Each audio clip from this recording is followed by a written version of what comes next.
Hello and welcome to Sports Tonight. I'm Fred Kalil alongside Scott Pennyman, our producer. And Scotty, let's first talk about the Hawks right away. Quin Snyder, Shams Charania reporting that the Hawks are making a big play for him, $8 million a year to take over as the head coach of the Atlanta Hawks. That's a pretty good deal. He was an assistant under Mike Budenholzer, but right. Quin Snyder's a guy, he's been a head coach in college. We know that, right? He was a head coach at Missouri, took Missouri to the Elite Eight, which was the farthest they'd ever gone.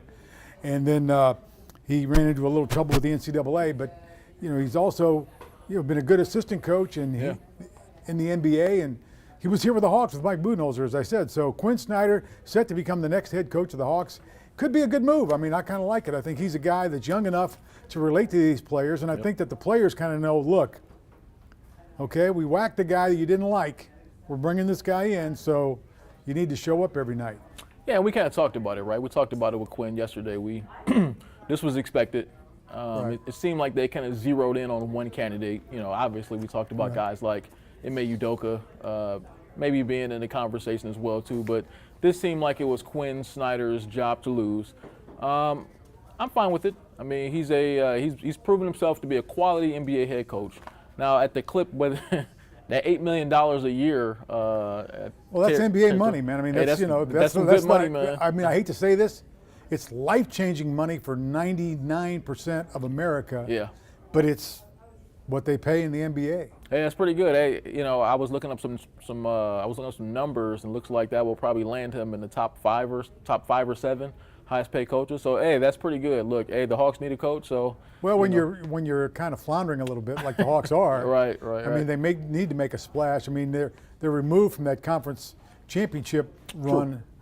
A few years ago, so they've got to try to reset and reboot and see what goes on here, So look, I mean, I think it's a good hire. Like I said, I think that for where the Hawks are at right now, they have really good talent on the roster. We've never said anything bad about the talent they have on the roster. We haven't disputed that. They have talented guys from top to bottom on the roster. Obviously, Trae Young, DeJounte Murray, All-Stars, John Collins, Clint Capella. That's a quality NBA lineup.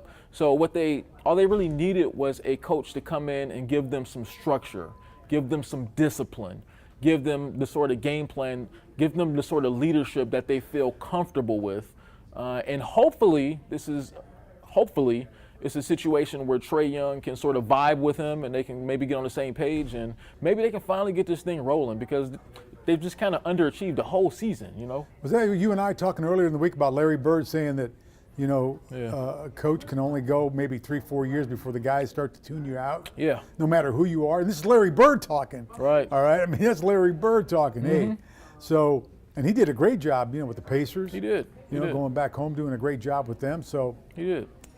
If he says that, then, this is the same guy, pretty much the same nucleus that went to the conference finals. Right. And so, maybe a new voice.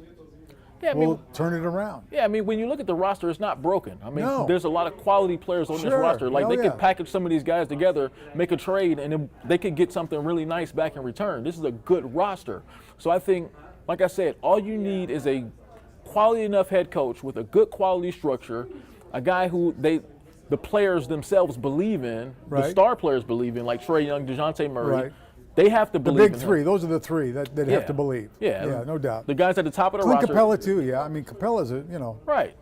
So, and we know how it works with NBA coaches. It's not really necessarily about X's and O's. It's about the buy-in level of the superstar players. Exactly. And so, if the players are able to relate to what he, like The Rock would say, if they're able to smell what he's cooking, and if they're able to get on the same page and believe that he's the kind of coach that they should follow and really get behind him, then they can go really far because once again, this isn't an X and O sort of it's really though. It really, I know that I'm an old man, but it just really irks me that you have to play this game to get guys who are making a ton of money, who are grown adults to play.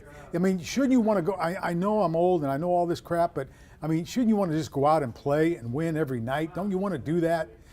I don't know. Maybe it's, maybe, what we need to do? Here's what we need to do. We need to bring some nuns. We need to bring some nuns in here to coach in the NBA. That'll change your culture right away. Boom. I mean, get knocked around right there. It's really just a motivation thing, right? It's really just a motivation thing. I think NBA you should be able to motivate yourself. Sure, of course. You should. I mean, come on. Yeah, I think be a man. Step up. Yeah, I mean, Motivate yourself. Oh, I don't like the way he talked to me. I don't want to practice. Come on. You're making $14 million a year.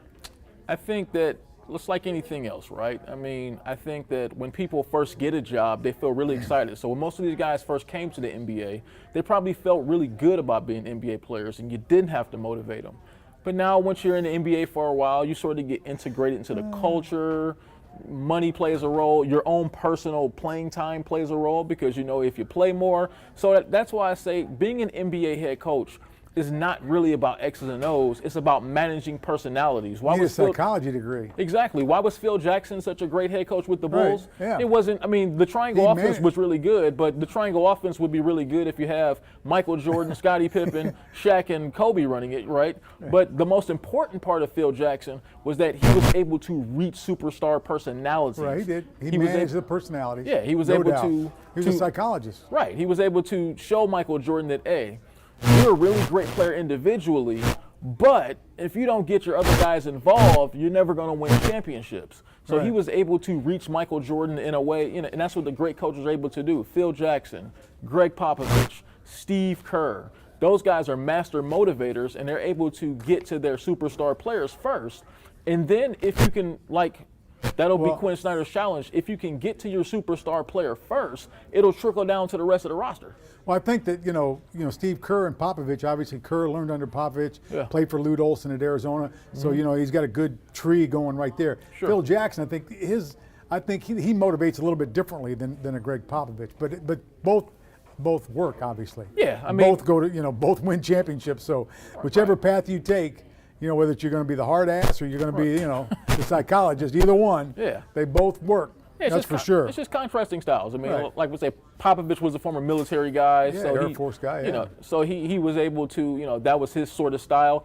And most importantly, it's hard to win the NBA, right? Because not only do you have to have a really good coach that knows how to reach their star players, you have to have a superstar that has the buy-in level that's very high, right? Exactly. You got to have that. You got to have guys that are willing to play off the ball and play around the superstar. Exactly. You really need those kinds of guys to step up and be your second-tier stars and really produce when your star can't or doesn't or is hurt or something happens. No, I agree with you. It's hard, right? I'm not disagreeing with you. It is difficult.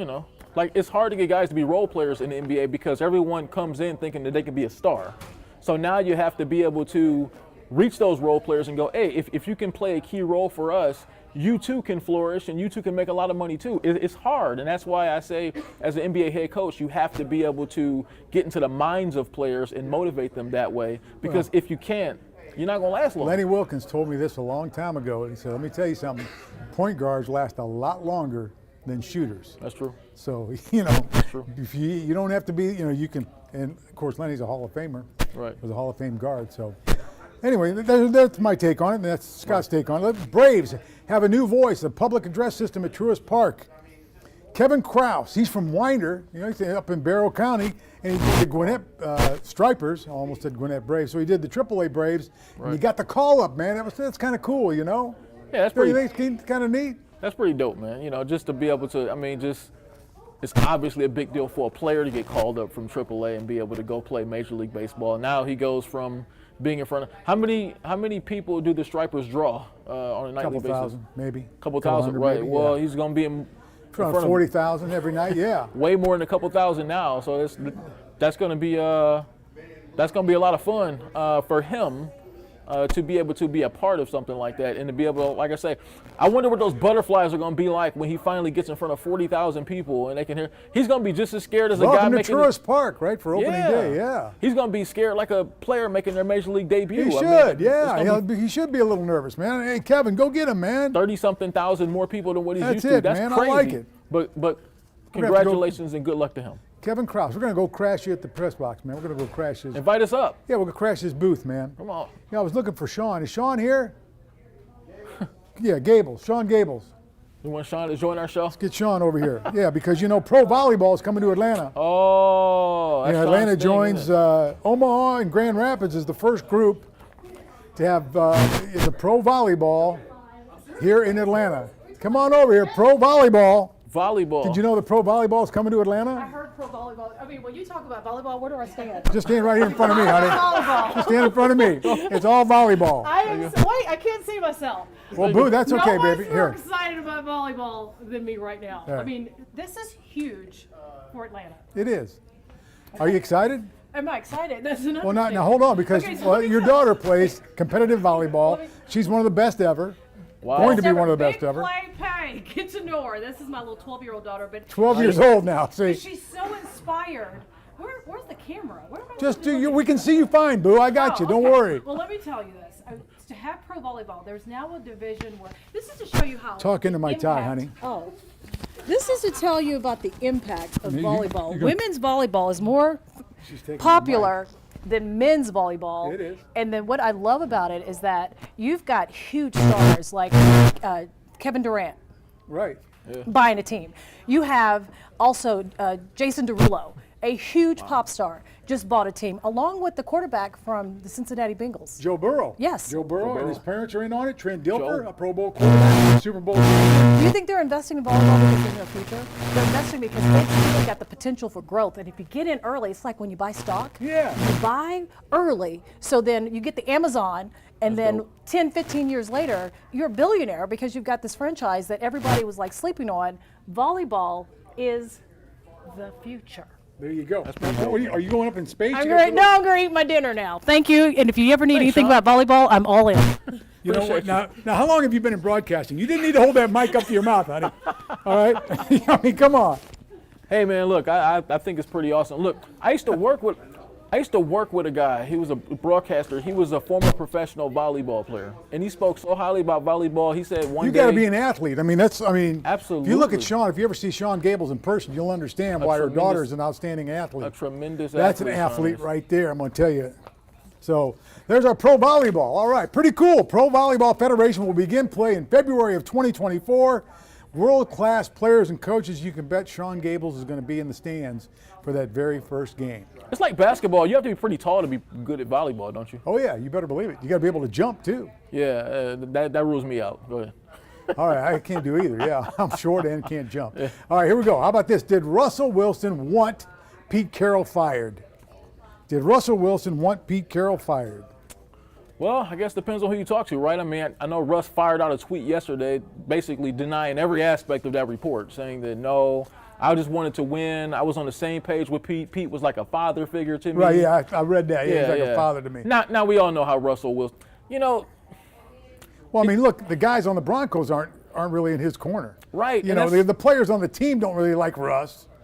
and Danger of Russ Wilson, yeah. that seems to be, unfortunately for Russ, that seems to be a common theme with him, right? I mean, when he left Seattle, there was some teammates, guys like Marshawn Lynch and Richard Sherman. Those guys didn't really have great things to say about Russell as a person and as a teammate. They didn't really seem to think he was the best teammate. I think Marshawn Lynch said he tried to reach out to him as he went to Denver, and Russ said through his people that he'd get back to him. Through his people. Through his Come people. on. Like this wasn't Marshawn Lynch calling Right. you, right? Exactly, yeah, I mean- So I think that some of the stories you're starting to hear about Russell Wilson and the kind of person and the kind of teammate really contradict kind of what we thought he was. I mean, when we see Well, Russell Wilson on TV, you think he's like this Mr. all-American. Clean Cut, All-American Mr. Clean Sierra. Cut, go Hawks, all that stuff, and Yeah. go Broncos. And you really get one impression of Russell Wilson, but when you hear his teammates come out and talk about him, you seem to get a whole different impression that's of the true, kind of yeah, person he no is. doubt about it. I mean, that's the thing with Russ. He's a great quarterback, great athlete, really, because I mean, he's an outstanding baseball player. We know he was drafted out of North Carolina State Right. and played professional baseball for a while. That got him out of spring football, Yeah. and he did a great job. At Seattle. I mean, they won a Super Bowl. That's true, You know, yeah. I mean, and would they have won it without Pete Carroll as the coach? Probably I don't not. know. Probably not. So, I mean, him, crashing on Pete Carroll like that. These guys, after they go away, bashing the coaches. I mean, come on, man. That's not, you Well, won a Super Bowl. right. What more do you want? Well, I You tell made a what, ton man. of money. You won the Super Bowl. Your wife is a superstar that makes more money than you. What are you upset about? Come on. Seems like it's a great life, right? Yeah, I think so, man. But, like I say, look, and just in his first season in Denver, obviously that went pretty bad too, right? So, I Yeah. mean, now they have Sean Payton coming in. That's another Super Bowl winning Well, let me coach tell with you, the that's Bears. gonna.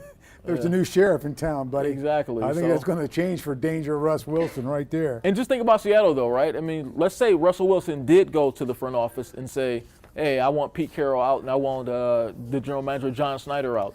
Instead, they shipped him out. Right, exactly. So that shows you how much juice you had in Seattle, exactly. right? Exactly. I mean, so I think that shows just kind of how, I'm not going to say how far he's fallen because I guess he's still a quality quarterback. Sure he is, But if Russell Wilson was at the top of his game and he made that declaration that he wanted the head coach and the GM out, they probably would have thought about it. Yeah. So just the fact that they not only didn't get rid of Pete Carroll and the GM, they shipped Russell Wilson out. Right. Lets you know about what they think about where he's at in his career right now. He's probably not good enough. He's not that guy anymore to where you'll take him over a quality head coach or a quality GM. All righty. Here, what's on your mind now? Go ahead. I'm going to let you go first. What's on my mind? Well, we're talking about, man, just how cool. Just yesterday we talked a lot about Atlanta United, right, and how they kind of getting started up. Just kind of listen to them. Is that I was shocked last season when I came here and I saw just how much fun people had at Atlanta United games is huge, man. I mean, it's a big event every week when they play. I mean, and they're, look, they won the MLS Cup right away. I mean, so that's, early on they won the MLS Cup and it kind of hasn't been the same then. When Tata Martino said Tata, I think that was kind of the start of the downfall because he's a great coach, man, and he was able to manage the players and do his thing. So and something else, and I'm excited for them, but something else that's on my mind. So I saw a story the other day about Manny Machado, right? Manny Machado, the baseball player for the Padres.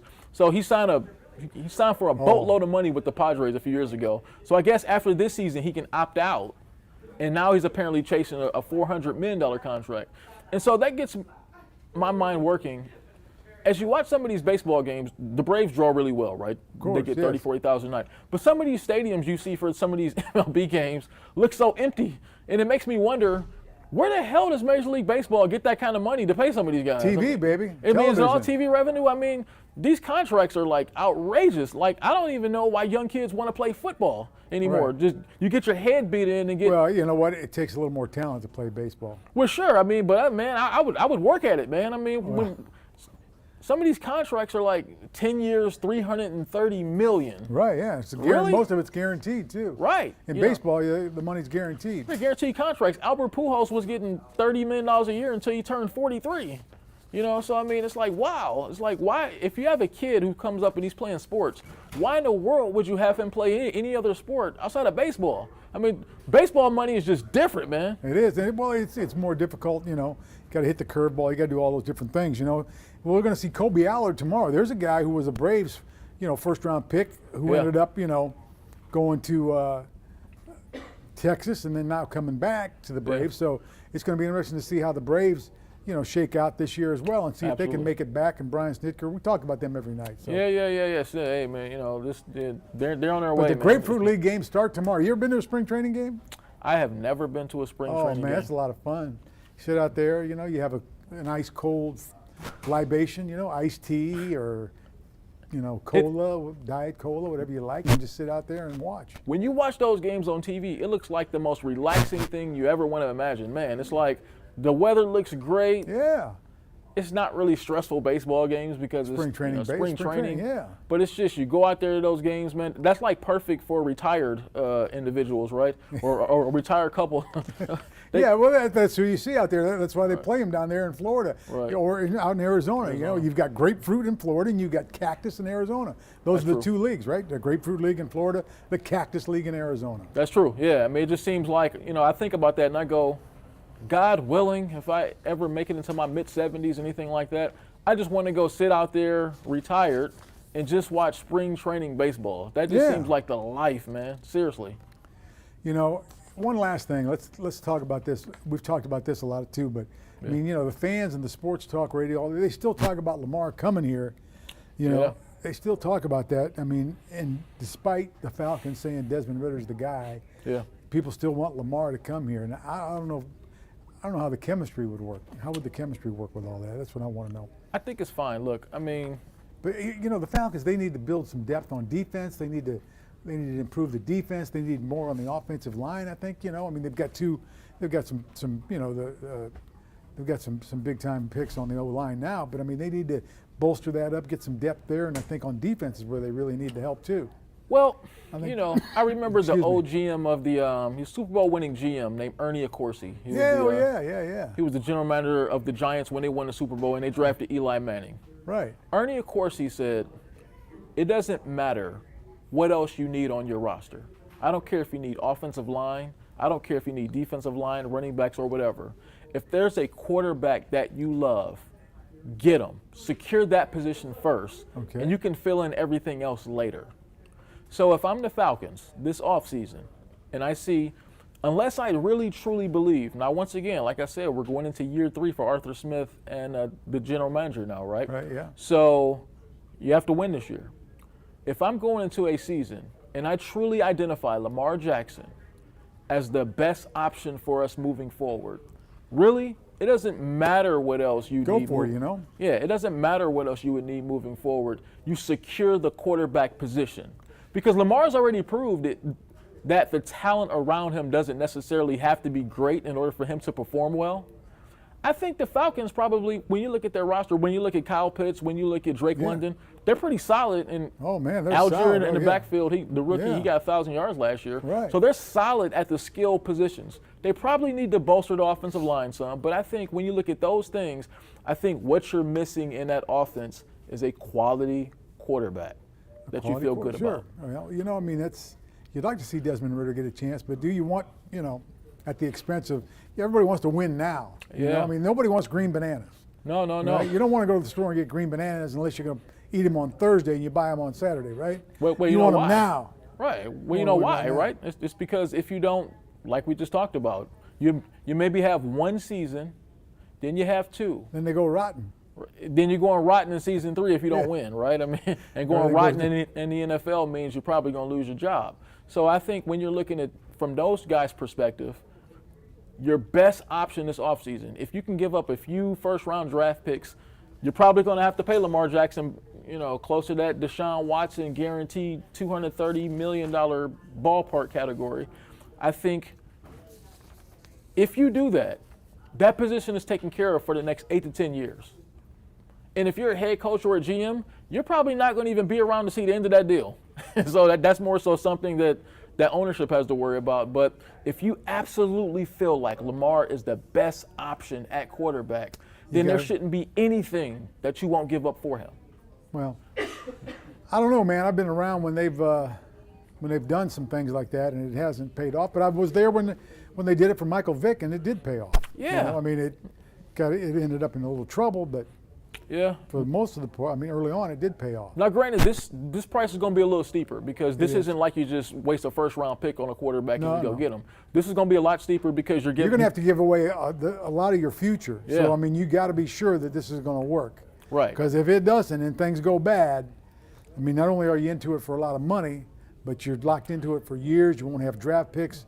You're going to give up a lot to do this. You're going all in. I mean, that's what all in is. When you make the decision to go all in, especially at the quarterback position, you're going in basically saying, if we don't make the playoffs this year, if we don't go far in the playoffs, that's the end for all of us. We're all fired.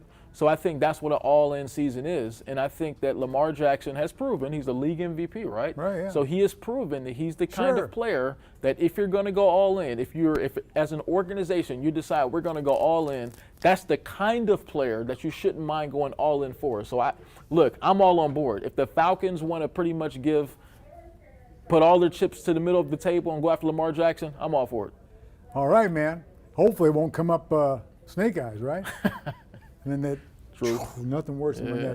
there's nothing worse, man, when that shoe comes out and you see all those chips go away from you. That's all your money going away. I don't like that. Right. That's not much fun. All right, hey, Scotty, thanks, man. Great night here on Atlanta News First Sports Tonight. We'll be back on Monday, right? Because today's Friday. Yep. Hey, everybody, have a great weekend.